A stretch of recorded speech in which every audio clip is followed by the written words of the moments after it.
Author. Let's bring in Joe Satriano.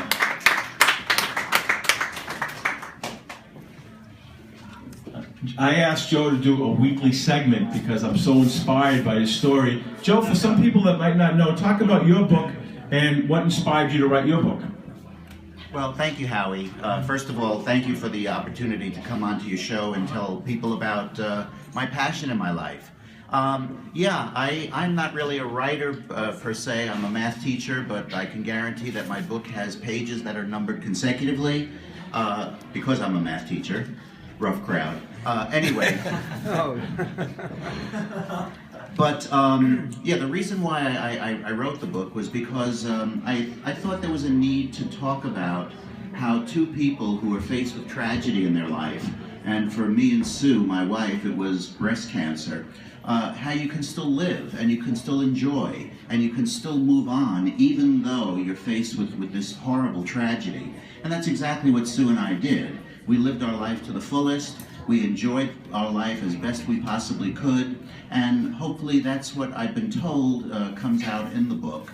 It's an inspirational book, it's a humorous book, that's the way Sue and I lived our life. But the other wonderful thing about the book is that 100% of the proceeds of it goes to the foundation that I established, the Susan Satriano Foundation, where I give out scholarships to high school seniors who unfortunately have a parent who's either passed away of cancer, presently battling, or in remission. And I'm so proud to say that you're looking at the foundation, and in 9 years I've given out well over $400,000 to over 700 kids across the nation. And Joe, we're starting a weekly segment. We're calling it Inspiring Stories. Let's talk about one inspiring story that comes to mind where you helped out a family. Yeah, thank you, Howie. This one, I thought it would be most appropriate to start with this one because one of the things that I do is not only hand out checks, scholarship checks, but I make sure to go to every single school and interview the kid. Now, I put interview in quotes because it's not to select one against the other. It's merely to give the kids a chance to talk. And once they find out my story, they usually do open up, and it's an amazing cathartic episode for them. So, this one child, his name is Alex. I won't mention the school because of the privacy issues, but I went to the school and very innocently we started talking, and I mentioned to him about my situation, and he was a little hesitant at first to open up, but little by little I was able to get a few things out of him.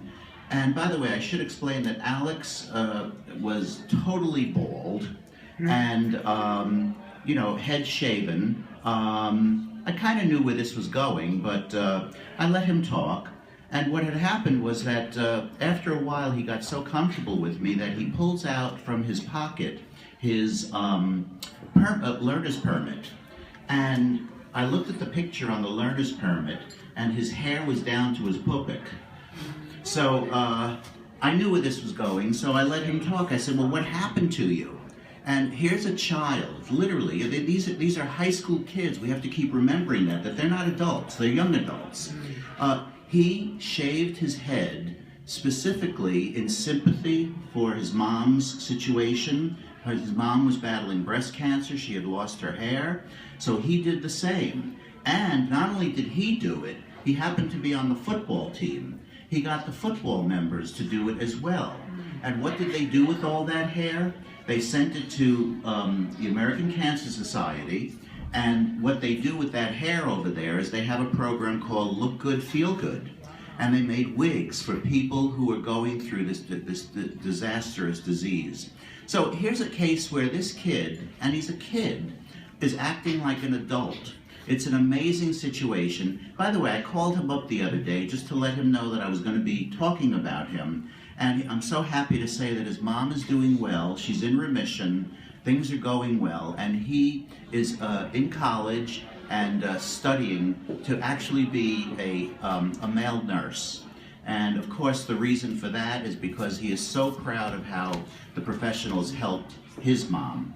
So this is part of the inspiring heroes that I meet every year, just because of the fact that they were put in a position which you wish that they never had to face, but here they are facing it, moving forward, going on to college, going to make a dent in this world. They are true heroes. They are the people who we need to keep in our consciousness daily. Okay. Let's give it up for Joe Satriano. What a moving segment. Great job, Joe.